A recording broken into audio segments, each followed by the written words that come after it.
So today we are continue with what we have done last time. जो हमारे पास velocity equation है, आज मैं फिर उसको यूज करूंगा जो कि लास्ट टाइम हमने लिखी थी, partial F by partial T plus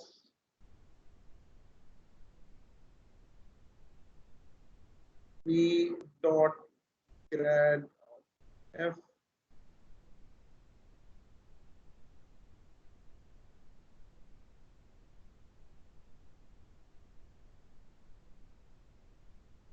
q by m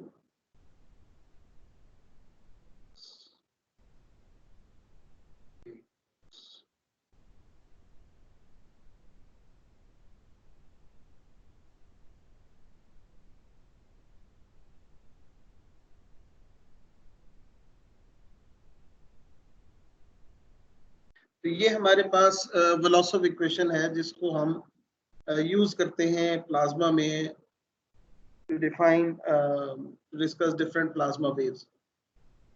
अब मैं इसी as a first step you can say कि मैं यहाँ पर कोशिश करूंगा कि इसी इक्वेशन को यूज करते हुए मैं प्लाज्मा फ्रीक्वेंसी वाला जो हमारा पहला टॉपिक था प्लाज्मा वेव्स में उसको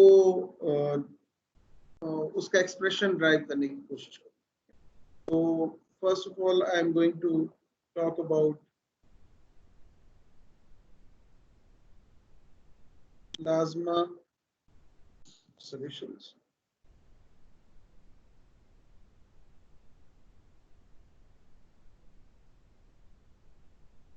और यहीं से ऑनवर्ड फिर मैं ये मेरी वेलोसिटी इक्वेशन है जिसको मैंने यूज करना है।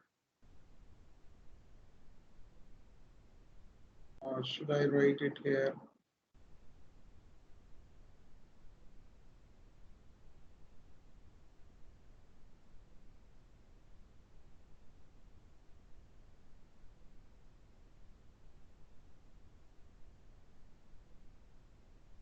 इसी वजह से इस काइनेटिक मॉडल को वेलोसिटी मॉडल भी कहा जाता है मोस्ट ऑफ द टाइम जब आप उसको यूज करते हैं।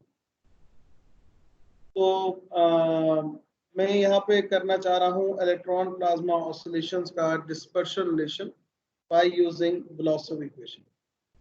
So what we are looking for dispersion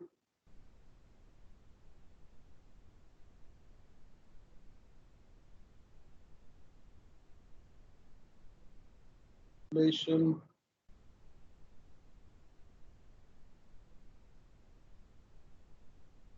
for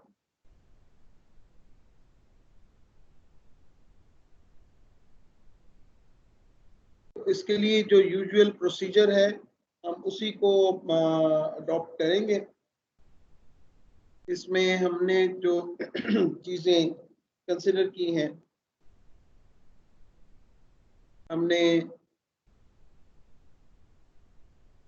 uniform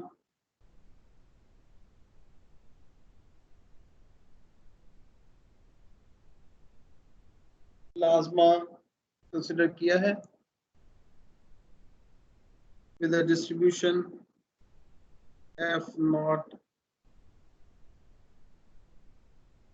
and also हमने यहाँ पर जो कंसिडर कर रहे हैं वो ये है कि there is no v naught and d naught.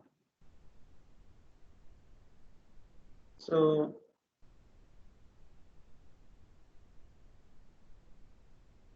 we let v naught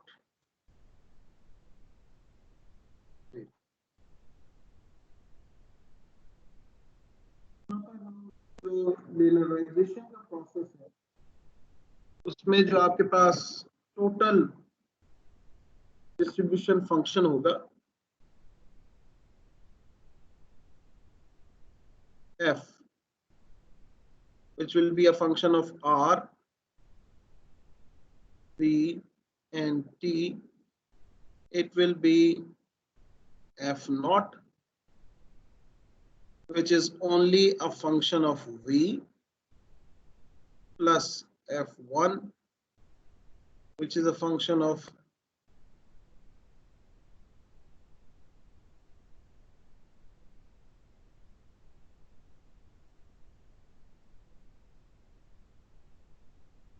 R, V and T.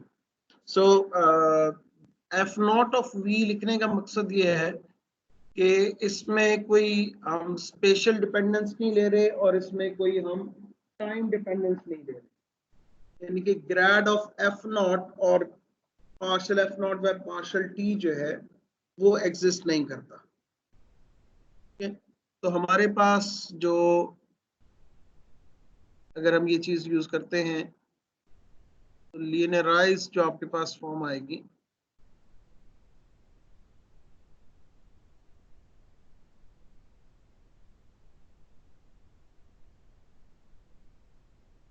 मैंने आपको बताया कि ग्रेड ऑफ एफ नॉट और partial f naught by partial T, यानी कि ये आपके पास ना स्पेशल डिपेंडेंस है ना टाइम डिपेंडेंस है। आपके पास एक जो डिस्ट्रीब्यूशन है वो आपके पास यूनिफॉर्म प्लाज्मा की है। तो जो आपके पास लिनियराइज्ड वेलोसिटी इक्वेशन आएगी that will B partial f1 by partial t plus, ये बिल्कुल वही प्रोसीजर है जो आप पहले करते रहे। अलबत्ता अब यहाँ पर v जो है वो आपका v नॉट प्लस v1 नहीं है, v जो है वो v है और उसको आपने इक्विलिब्रियम और परटर्ब पार्ट में नहीं इंक्लूड करना, बिकॉज जो भी v की इंफॉर्मेशन थी वो सारी f में है। सो v डॉट ग्रेड f1, ये हम इलेक्ट्रॉन का केस ले रहे हैं, सो Q विल बी माइनस ई, और क्योंकि आपने V नॉट को 0 किया है तो यहाँ पर हमारे पास ये टर्म आएगी।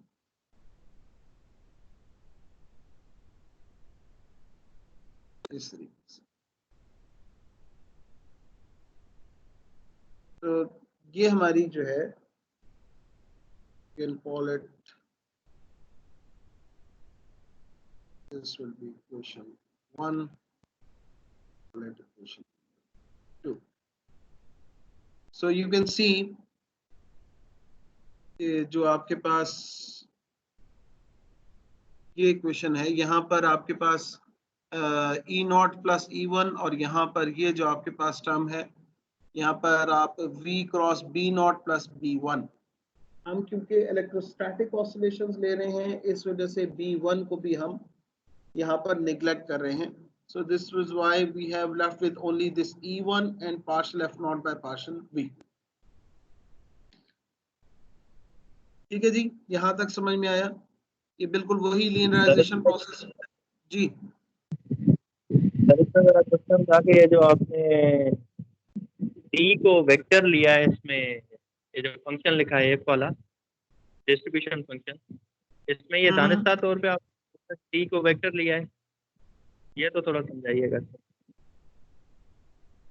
यहाँ पर सॉरी नहीं, ये सॉरी टी वेक्टर नहीं है, सॉरी ठीक है सर, ये वेक्टर नहीं, ये आर है, ये पोजीशन और ये वेलोसिटी। बाकी यहाँ पर ये मतलब अगर मैं यहाँ पर इसको आपको लिख के दूं ई नॉट प्लस ई1, ठीक है, plus v cross b not plus b1, और फिर इसके बाहर आप partial by partial v f naught plus f1। So आपके पास partial f naught by partial v है, ठीक है, because it is only a function of v, तो ये तो एग्जिस्ट करेगा। अब यहाँ पर आपके पास ये टर्म नहीं है और ये टर्म भी नहीं है, और b1 को मैं बता रहा हूँ कि मैं निगलेक्ट कर रहा हूँ बिकॉज आपके पास इलेक्ट्रोस्टैटिक ऑसिलेशंस हैं, तो b1 को भी छोड़ो। आपके पास एक टर्म आएगी e1 dot partial f naught by partial v, और एक टर्म आएगी E1 dot partial F1 by partial. So जो E1 F1 वाली टर्म है that's a non linear term, तो मैंने उसको ड्रॉप किया है एंड और मैंने फर्स्ट ऑर्डर टर्म को अभी रखा है। ठीक है, तो ये बेसिकली लिनियराइजेशन प्रोसेस है। इसमें आपने ध्यान रखना है कि V अब V0 प्लस V1 नहीं है।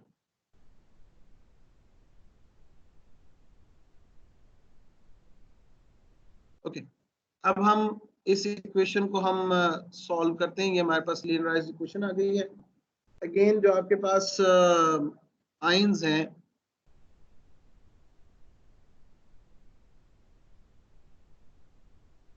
ions are massive and they are in the background, so हम इनको हम कंसिडर करेंगे fixed. ions are massive and fixed। ठीक है, और जो वेव्स हैं वो आपके पास जो डिस्टर्बेंस है वो हम वन डायरेक्शनल मोशन कंसिडर करते हैं।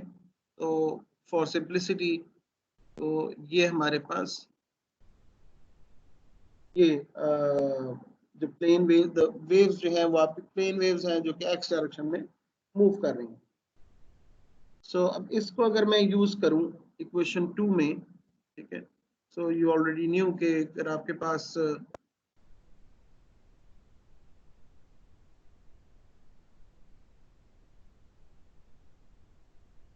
so we have minus iota omega f1 plus iota k vx f1 equals E by m dx partial f0 by partial vx. So we have considered one directional distribution and we have considered the waves are moving in x direction. तो यहां से अगर मैं f1 के लिए solve करूं इस equation को,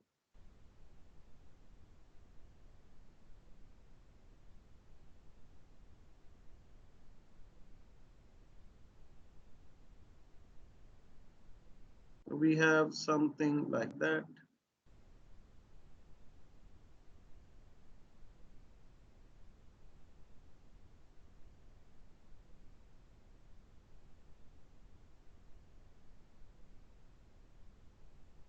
Okay, this is my question.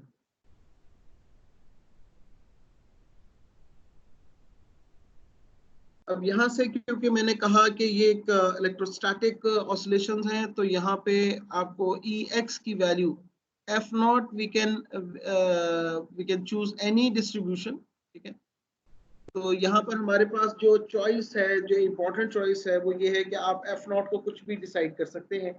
लेकिन अभी फिलहाल क्योंकि इसमें ये मैं प्लाज्मा ऑसिलेशंस की बात कर रहा हूँ, तो यहाँ पर हम उस रिजल्ट को अचीव करने के लिए जो कि हमने प्लाज्मा ऑसिलेशंस के लिए निकाला था, मैं यहाँ पर मैक्सवेलियन डिस्ट्रीब्यूशन लूंगा। लेकिन अभी फिलहाल उस तक जाने से पहले ये Ex का सॉल्व करने के लिए I need Poisson equation.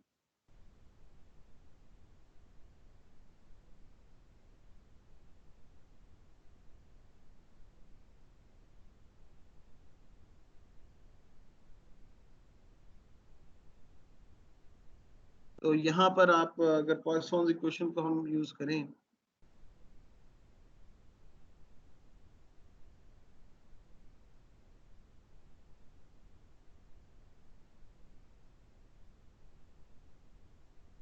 -En1, यहाँ पर मैंने जो इलेक्ट्रॉन परटर्बेशन, जो आयन परटर्बेशन है उसको इग्नोर किया है, और जो आपके पास इलेक्ट्रॉन और आयन की इक्विलिब्रियम डेंसिटीज हैं that are equal, so you are left with this term. ये यूजुअली आप पहले भी फ्लूइड मॉडल में भी यही करते रहे हैं। ये जो पॉइसन इक्वेशन है उसमें हमने Ni1 को जो है इग्नोर किया है और Ne1 को हम लेके चले। तो हमने लास्ट टाइम एक ये बात की थी कि आप डेंसिटी को in terms of the distribution represent कर सकते हैं। So I can write it, okay, मैं इसको minus e. Now for n1 we have these three integrals, or you can say the volume integral f1 d3v. So I have represented this density in terms of the distribution function, and from here I have iota k epsilon. So from here I'm going to solve this question. Now substitute this value of f1 from equation 3 in this. Substitute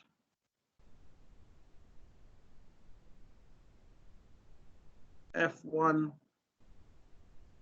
from equation 3.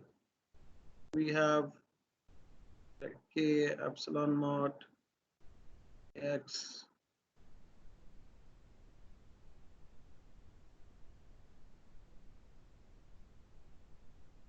equals minus iota e squared dx m. Now you have this vx, so you cannot take it outside of the integral. So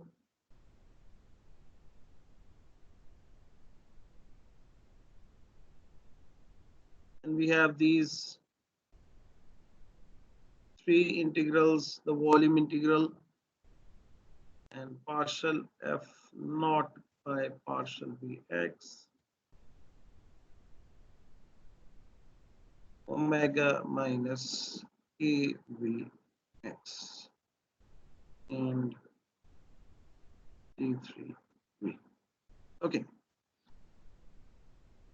Now I'm going to integrate it for vx, vy, and vz. So here again, this f naught is not the normalized one. So this f naught is, in terms of the normalized distribution, is n naught.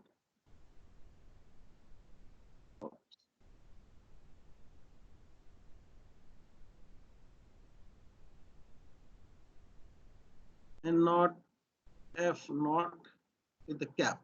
So I have already defined you what is the difference between a normalized distribution and a non-normalized distribution. So we have not used the normalized distribution. So I'm going to replace this f naught with this quantity.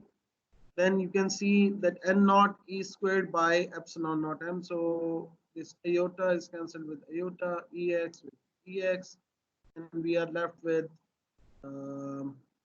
we have a k here. Okay, 1 equals minus n naught e squared by epsilon naught m, and we have a k also here.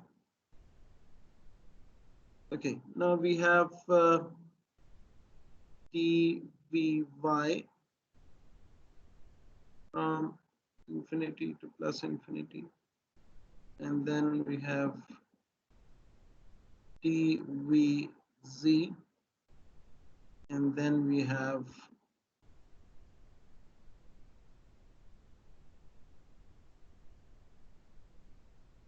partial f naught, which is a function of vx, vy, and vz.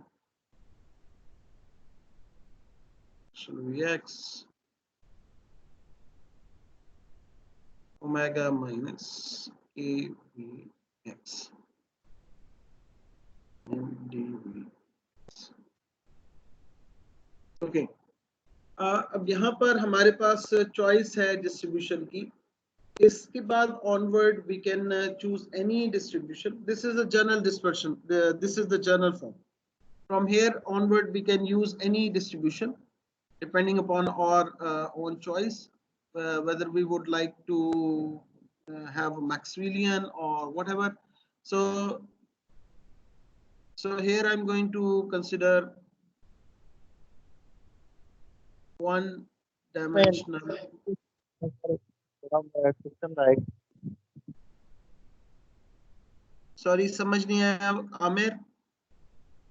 Sir, ये last step में आपने N not लिखा हुआ है बिल्कुल पहली पहली उसमें लास्ट जी जी, लाइन में, ये कहाँ से आया सर? मैंने इसमें अभी से यहाँ पर लिखा, ये टर्म लिखी है। अच्छा अच्छा, ठीक है सर, ठीक है। तो I am considering one dimensional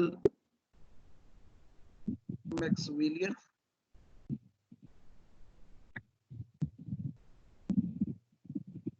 Aamir mike बंद कर दीजिएगा। ठीक है sir.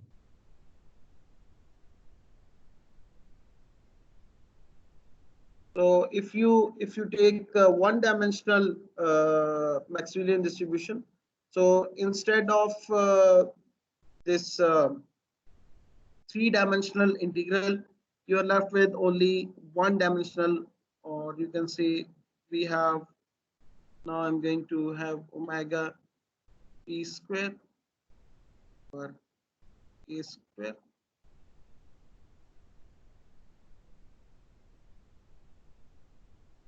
partial f naught by partial v. I have taken k common from here, v minus omega by k and dv.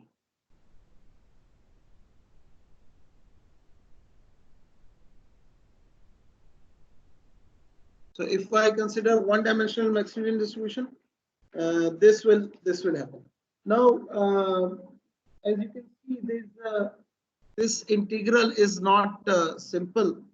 As you can see, the integral has a singularity.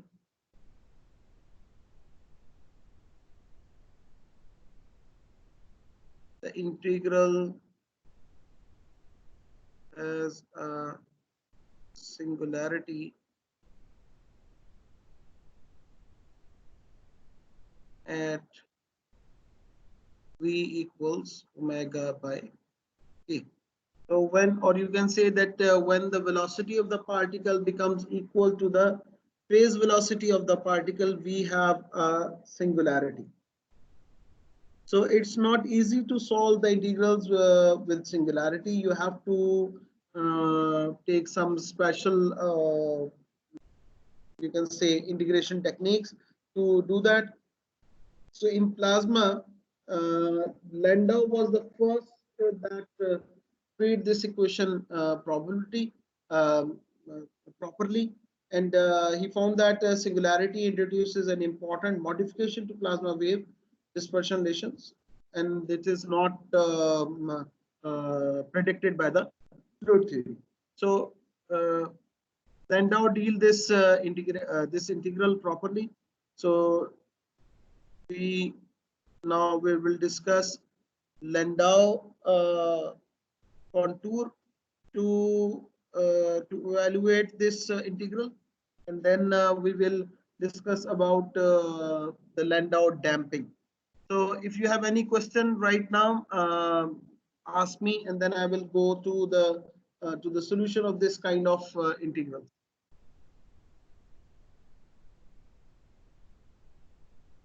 Sir ये मुझे इस बात की समझ नहीं आई कि singularity plasma में क्या इंट्रोड्यूस करती है। देखिए ना, जब v phi के इक्वल हो जाएगा तो यहाँ पर एक इंफिनिटी जनरेट होगी। तो अगर आपको याद हो, आप इस किस्म के इंटीग्रल्स को प्लस अगर आप दें मैथमेटिका को या कहीं पर भी किसी भी सॉफ्टवेयर को, तो वो कहेगा कि ये इनडेफिनेट अनडिफाइंड वैल्यूज हैं। तो उसके लिए हमें फिर कुछ डिफरेंट टेक्निक्स यूज करनी पड़ती हैं, जिसको कंटूर इंटीग्रेशन कहते हैं। अगर आपको थोड़ा सा आइडिया हो प्रिंसिपल वैल्यू का, कॉशीज इंटीग्रल का, कॉशी रायमन थ्योरम का, तो वहां से आपको शायद ज्यादा बेहतर जहन में आए। सर ये फिजिकली क्या प्लाज्मा में जनरेट करती है, आपने पहले बताया था, वो समझ नहीं आई थी उसकी। जब मैंने ये कहा ना कि जब पार्टिकल की वेलोसिटी वेव की वेलोसिटी के करीब हो जाएगी, क्लोज टू दैट, तो फिर वो पार्टिकल जो है वो वेव से एनर्जी या तो ले सकता है या उसको एनर्जी दे सकता है। अगर वो उसको एनर्जी देना शुरू हो जाएगा तो प्लाज्मा जो है वो ग्रो कर जाएगा, वहां पे वेव ग्रो कर जाएगी, और अगर वो लेना शुरू कर देगा तो वेव जो है वो डैम्प कर जाएगी। ये दोनों सिनेरियोज को मैंने थोड़ा बहुत, ठीक है, तो Yes, sir.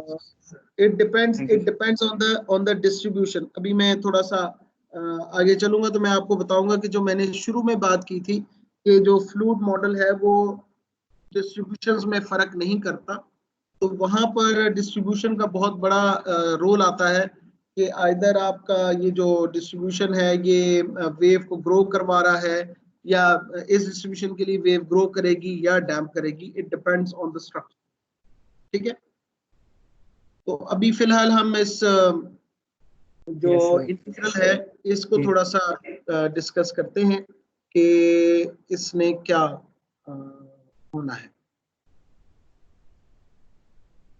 ठीक है।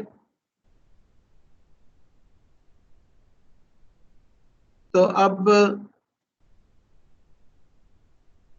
यहाँ पर मैं इस को जो है लेके चलता हूँ इस इंटीग्रल को। तो लेट सपोज कि आपके पास जो प्लाज्मा है उसको आपने कोई साइनोसाइडल परटर्बेशन दी है और आपका के रियल है, ठीक है। तो के पर हम बात नहीं कर रहे, so we are considering that कि जो आपका प्रोपगेशन वेक्टर है वो रियल है। So the only term which is left is the frequency. So हम फ्रीक्वेंसी की जो है उसके ऊपर ओमेगा इज कॉम्प्लेक्स, ठीक है। आप दोनों को कॉम्प्लेक्स ले सकते हैं, लेकिन फिलहाल इस सिचुएशन में हमने ओमेगा को कॉम्प्लेक्स लिया है और देखने चाहेंगे कि हमारे पास किस किस्म की सिचुएशन क्रिएट होती है, ठीक है।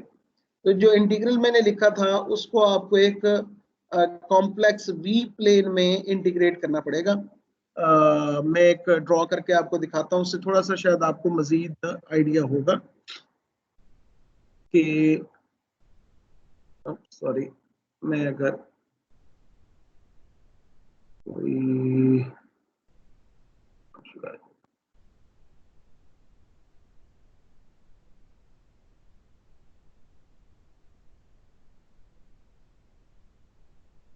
no.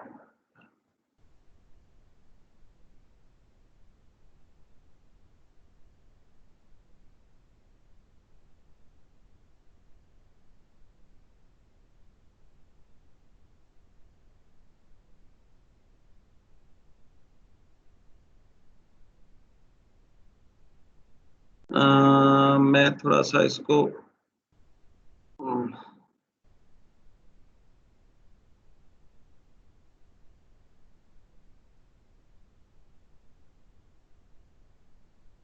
यहाँ पे मैं एक्सेस बनाने की कोशिश कर रहा हूँ, अगर मैं बना पाया प्रॉपरली।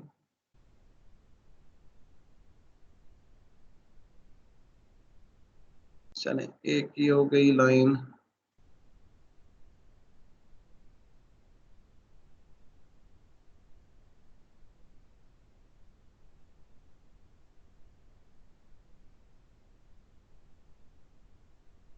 ठीक है। तो यहाँ पर अगर हम लेट सपोज कि मैं इमेजिनरी ऑफ वी यहाँ पर दे रहा हूँ और रियल ऑफ वी इस प्लेन में ले रहा हूँ, ठीक है। तो और मेरा जो ओमेगा बाय के है वो यहाँ कहीं लाई करता है, ठीक है। तो बेसिकली आप इस सिंगुलैरिटी को इंक्लूड करना चाहते हैं, ठीक है। तो आपको एक कॉन्टूर बनाना पड़ेगा जो कि ऐसे जाएगा C1 और फिर वो इस ऑल को इंक्लूड करता हुआ, ये बेसिकली कॉन्टूर इंटीग्रेशन हम इस तरीके से करते हैं। ये आपका C1 कॉन्टूर है और ये आपका C2 कॉन्टूर। सो बेसिकली इस सिंगुलैरिटी को जो है हमने ऐड करना है इस ओमेगा बाय के जहां पर सिंगुलैरिटी एग्जिस्ट करती है। अब यहाँ पर ये जो सिचुएशन है, ये अगर आपके पास ये जो आपके पास ओमेगा बाय के का कॉम्प्लेक्स पार्ट है, अगर ये पॉजिटिव हो, यानी कि ये मैंने कहा कि ये पॉजिटिव एक्सिस के ऊपर हो, तो फिर ये एक अनस्टेबल वेव है, ठीक है। लेकिन अगर यही सिचुएशन हो और लेट मी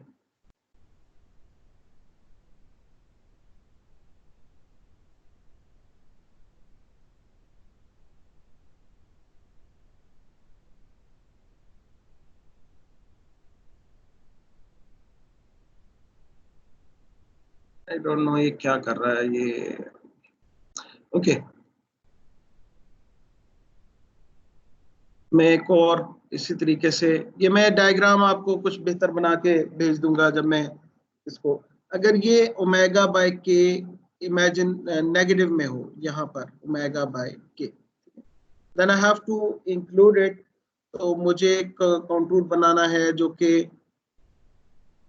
इसके साथ साथ जाए, और इसको फिर इंक्लूड करे, and then it will go round like that to complete the contour. And ये अगर आप कॉशी राइमन थ्योरम और कॉशीज इंटीग्रल्स को अगर आप देखें तो उसमें ये चीज अमूमन अपीयर होती है, जिसमें ये कॉन्टूर्स बनाए जाते हैं जिस to deal with this kind of integrals. तो यहाँ पर आपके पास ये जो ओमेगा बाय के है ये आपका नेगेटिव है, तो ये आपकी डैम्प वेव है, ठीक है।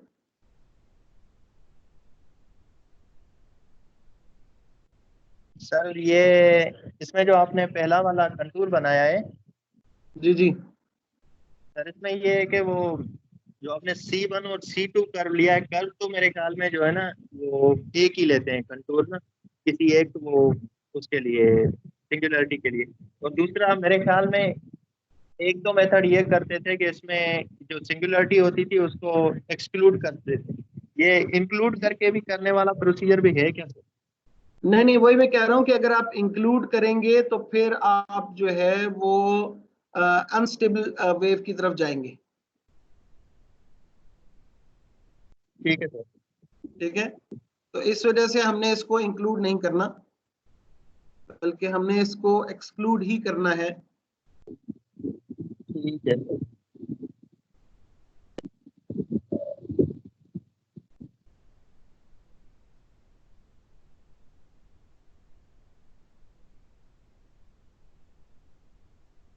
तो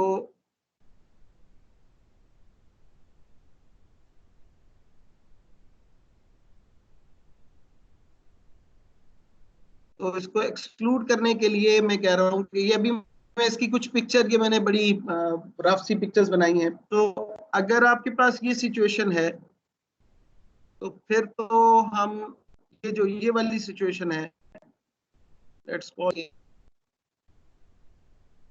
इस सिचुएशन में आपके पास आएगी एन अनस्टेबल वेव,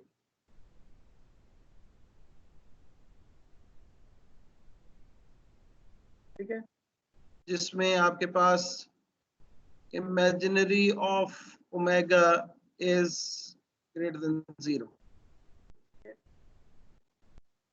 अब जो सेकंड है उसमें what we will get a damped wave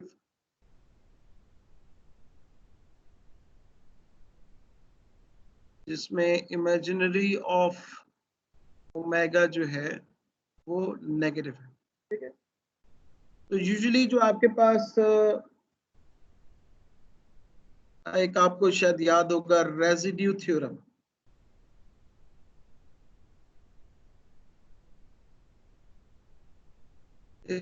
इस तरह की इंटीग्रेशंस को सॉल्व करने के लिए हम यूजुअली रेजिड्यू थ्योरम यूज करते हैं। हम जो भी फंक्शन है उसको इंटीग्रेट करते हैं around some counter 1 and some other counter 2 और उसको इक्वल करते हैं रेजिड्यू एट ओमेगा बाय के। तो जी आपका जो है वो इंटीग्रेंड है, C1 जो है वो आपका वो पाथ है जो कि अलोंग रियल एक्सिस है।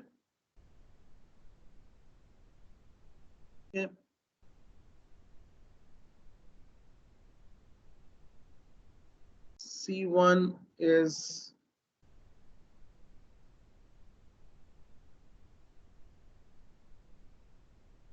path along the real axis and C2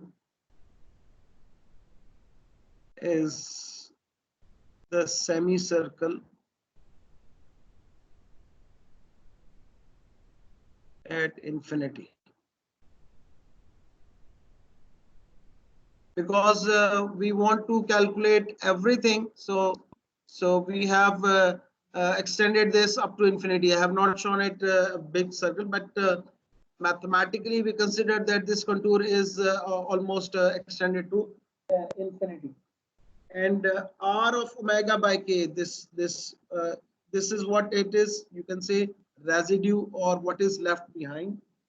And this is in mathematically it is called residue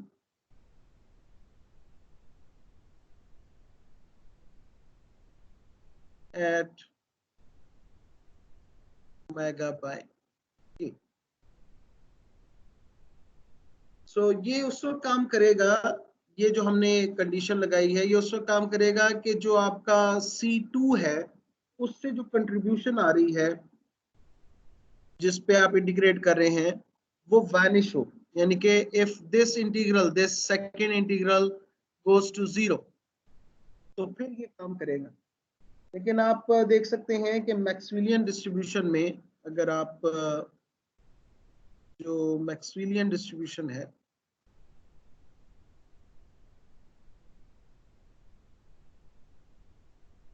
आपके पास जो सिचुएशन होती है उसमें हमारे पास जो उसका अप्रोक्सीमेट अगर मैं इसको बताऊं तो वो exponential minus v square by v thermal square, हमारे पास ये सिचुएशन होती है। अब आप यहाँ देख सकते हैं कि अगर आप इसको v को प्लस माइनस एटा इंफिनिटी पुट करें तो ये जो आपके पास सिचुएशन है ये मतलब इसको अगर आप अप्रोच करवाएं अयोटा इंफिनिटी यानी कि कॉम्प्लेक्स प्लेन की तरफ लेके जाएं तो ये लार्ज होता जाएगा। अगर तो ये रियल हो तो फिर तो वो नजर आ रहा है कि यहाँ से आपके पास एक्सपोनेंशियल जो है वो रिड्यूस होगा। लेकिन अगर आप v को कॉम्प्लेक्स लेते हैं और v जो है उसको अगर आप लेते हैं प्लस माइनस अयोटा इंफिनिटी तो इन दोनों सूरतों में आपके पास जो मैक्सवेलियन डिस्ट्रीब्यूशन है और जो कंट्रीब्यूशन है फ्रॉम C2 उसको आप नेग्लेक्ट नहीं कर सकते। ठीक है, तो ये थोड़ा सा इसमें प्रॉब्लम है यहाँ पर। अब इसको तरीका क्या है इसको डील करने का, उसमें ये है कि हम एग्जैक्ट डिस्पर्शन रिलेशन तो नहीं, अलबत्ता हम एक यू कैन से कि हम इसका एक अप्रोक्सीमेट निकाल सकते हैं तरीका, इसको अप्रोक्सीमेटली सॉल्व किया जा सकता है। तो उसके लिए हम ये करते हैं कि हम लार्ज फेज वेलोसिटी की बात करते हैं।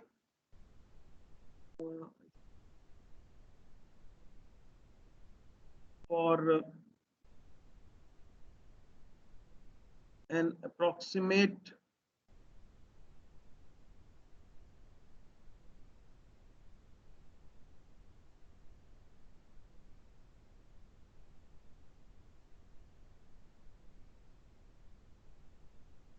और an approximate dispersion relation, हम बात करते हैं लार्ज फेज वेलोसिटी की।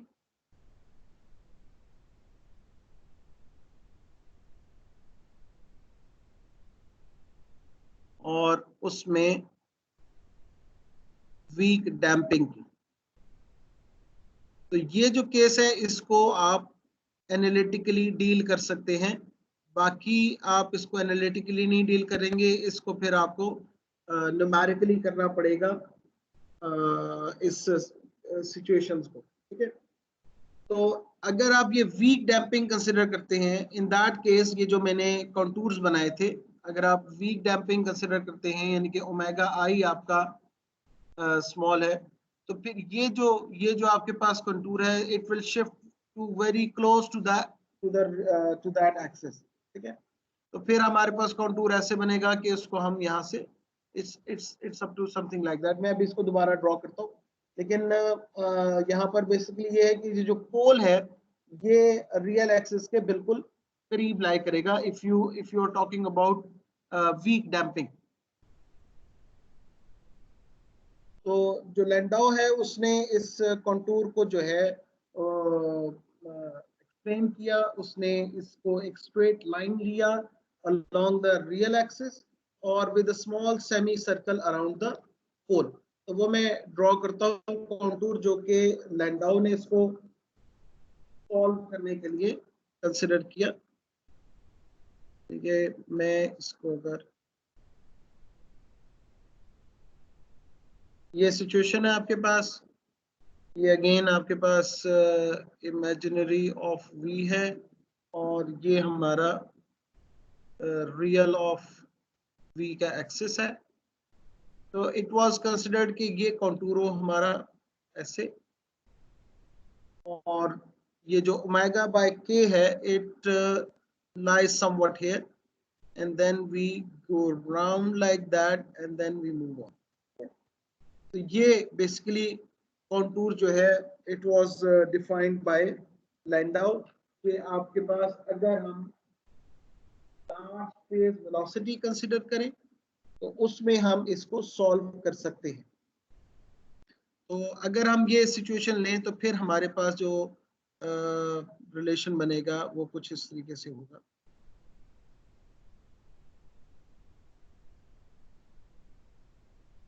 जो इंटीग्रल है उसका प्रिंसिपल पार्ट,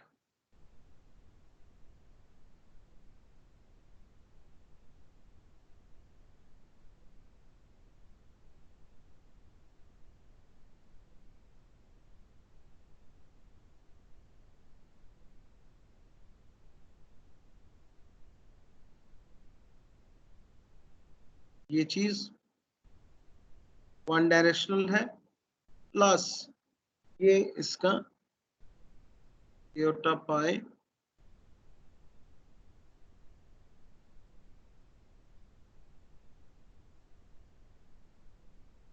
और v इक्वल्स ओमेगा बाय के। ये अगर आपने, मैं अगेन बार बार ये बात कर रहा हूँ कि ये जो कॉशी-राइमन इंटीग्रल्स हैं या कॉशी-राइमन थ्योरम है उसमें इस तरह के इंटीग्रल्स को एक्सप्लेन किया गया है जिसमें हम अगर आप इवन मैथमेटिका को दें कोई इंटीग्रल ऐसा, तो वो पहले उसका और उसके साथ लिखें कि उसका प्रिंसिपल पार्ट करना है, तो वो जो सिंगुलैरिटी है उस टर्म को निकाल के बाकी वैल्यूज के लिए उसको वो सॉल्व कर देता है। तो ये जो P है that stands for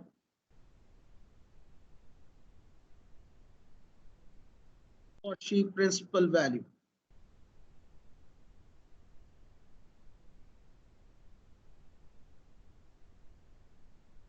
तो मैथमेटिका में ये ऑप्शन मौजूद है प्रिंसिपल वैल्यू का, आप इसको एक्सप्लोर कर सकते हैं, देख सकते हैं कि कैसे ये एग्जिस्ट करता है।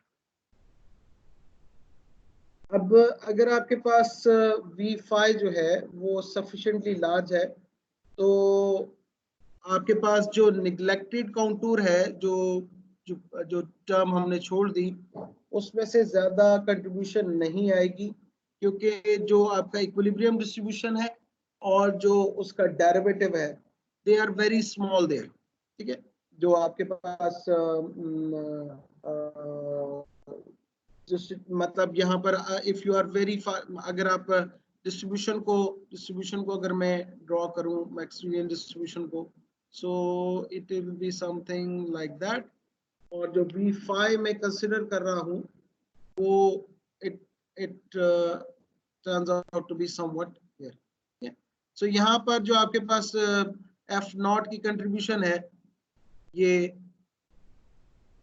it becomes very very less. ठीक है, और इसी तरीके से उसका जो फर्स्ट डेरिवेटिव है that will give you the slope of the curve वो भी ऑलमोस्ट जीरो हो जाएगा at these values. So हमने ज्यादा लूज नहीं की इंफॉर्मेशन अगर हम ये कंडीशंस लगाएं अपने इंटीग्रल के ऊपर. अब ये जो आपके पास इंटीग्रल आ गया इसको हम सॉल्व कर सकते हैं. Let's call it equation 6. So we can solve this integral. अब ये जो इसका फर्स्ट पार्ट है इसको मैं सॉल्व करने की कोशिश करता हूं.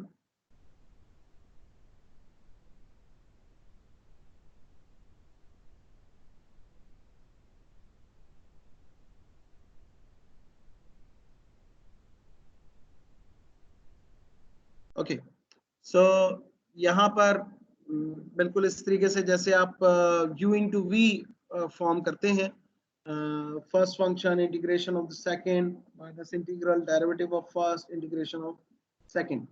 तो अगर आप इस चीज को लेके चले तो ये आपके पास फर्स्ट फंक्शन में ये ले रहा हूं और ये सेकंड फंक्शन है. तो first function integration of second, तो इंटीग्रेशन ऑफ सेकंड लेंगे तो आपके पास फंक्शन वापस आएगा. विल हैव दिस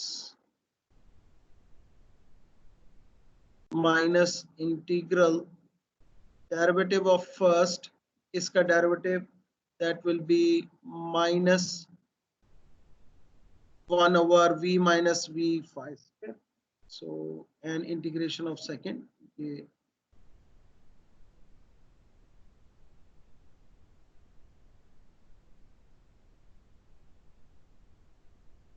ठीक है. अब ये जो आपके पास टर्म है ये वैनिश होती है एट इंफिनिटी. जो आपका डेरिवेटिव है सॉरी द डिस्ट्रीब्यूशन फंक्शन है, तो इसको हम खत्म कर देंगे और आपके पास आ जाएगा minus infinity F not dv by v minus v5 का स्क्वायर. अब आप ये देखें कि हमने ये बात की थी कि अगर आप नॉर्मलाइज डिस्ट्रीब्यूशन के साथ किसी भी क्वांटिटी को मल्टीप्लाई करें और उसको इंटीग्रेट करें तो वो आपको उसकी एवरेज वैल्यू देगा. तो यहाँ पर जो आपकी क्वांटिटी है वो v minus v5 स्क्वायर है. So what we will get is v minus v5 square की average value. So this is how you can okay, मैं इसको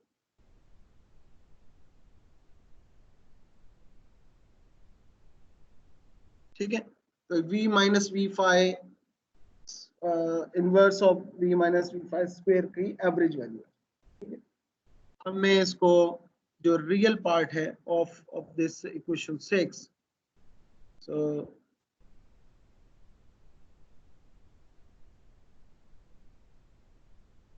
रियल पार्ट को अगर मैं लिखूं सो 1 equals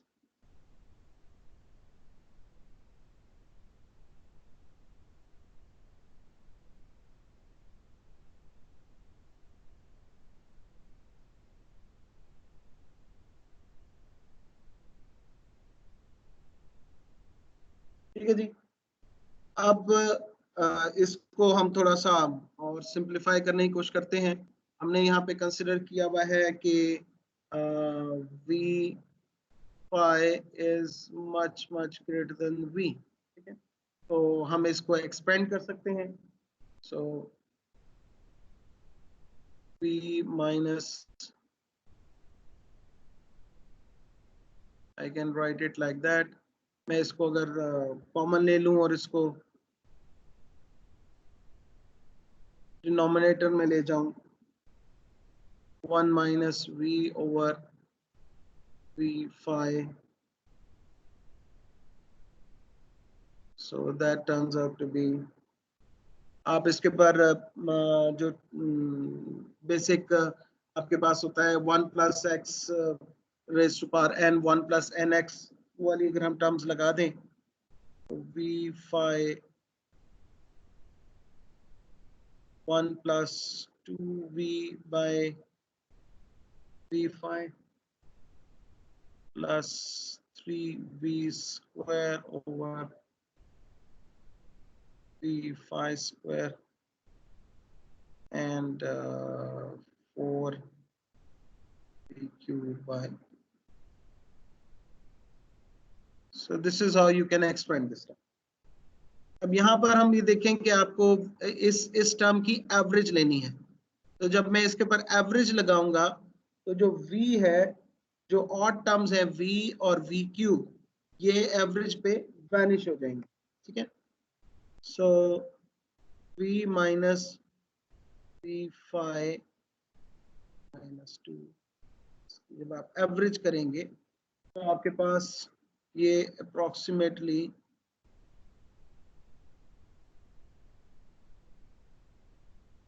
1 plus 3v square average over v phi square, ये expression बचेगा, ठीक है। और मैक्सवेलियन डिस्ट्रीब्यूशन के लिए और मैक्सवेलियन तो आपके पास हाफ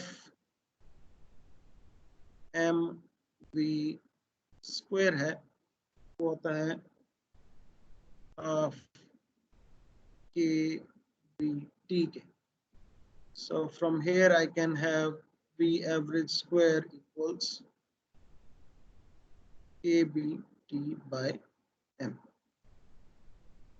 ये मेरे पास वैल्यू है, इसको अब मैं सब्स्टिट्यूट करता हूँ जो हमारे पास रियल पार्ट का था उसमें।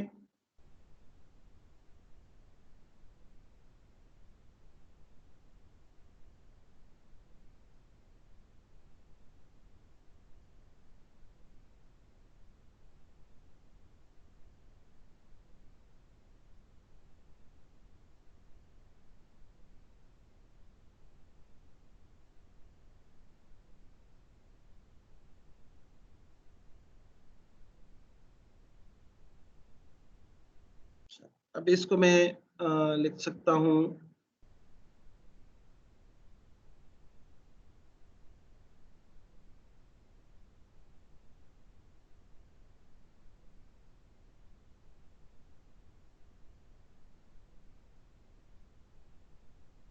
वन प्लस 3, ये मैं बेसिकली वी फाई स्क्वायर की वैल्यू यूज कर रहा हूँ विच इज ओमेगा बाय के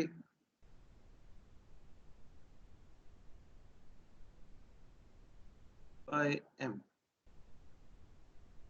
अब यहाँ से आप देख सकते हैं, अगर मैं इसको लिखूं that will be omega square, this k square cancelled,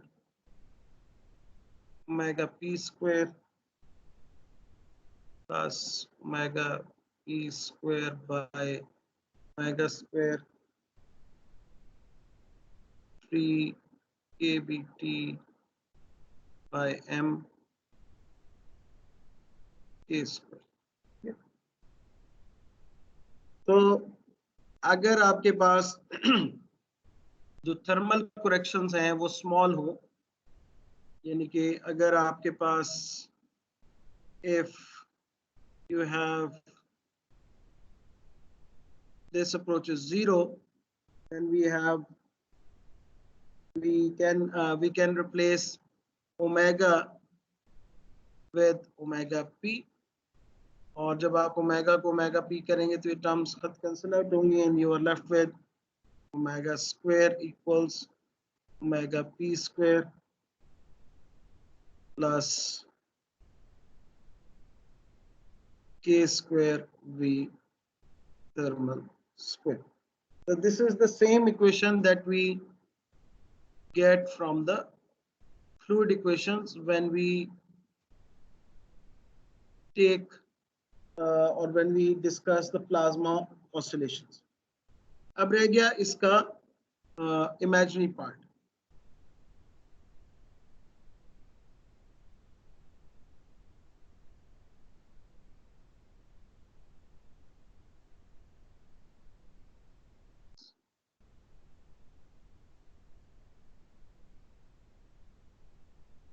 Now I'm talking about the imaginary part.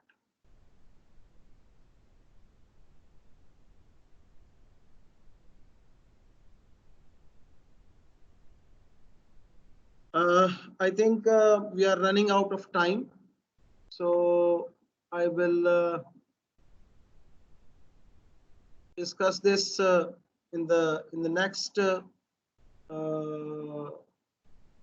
or you can say in the next lecture. So it will take time to discuss this imaginary part. So I think it's better that I should stop here. So if you have any question, kindly ask. Sir ये topic से related नहीं है, exam से related है question मेरा। जी जी sir ये exam का क्या सीन है, कैसे लेंगे एग्जाम? मतलब यार अभी तक ये तो बिल्कुल अनसर्टन है कुछ, मतलब यूनिवर्सिटी डिफरेंट ऑप्शंस पे गौर कर रही है, लेकिन ना वो मेरे हाथ में है ना आपके हाथ में है, ठीक है। तो उसके ऊपर तो सोचना तो टाइम ज़ाया करने के मुतरादिफ है कि मैं और आप कहें कि ऐसे एग्जाम होना चाहिए, वैसे एग्जाम होना चाहिए, और जो एडमिनिस्ट्रेशन है वो कुछ और तरीके से सोच रही है। तो जो चीज़ हमारे कंट्रोल नहीं है तो उस पर परेशान होने की क्या जरूरत है। सर वैसे ऐसे पूछ ही रहा था मैं। जी जी जी एक्चुअली मेरे मुझे खुद भी क्लियर नहीं है कि ये कैसे होगा।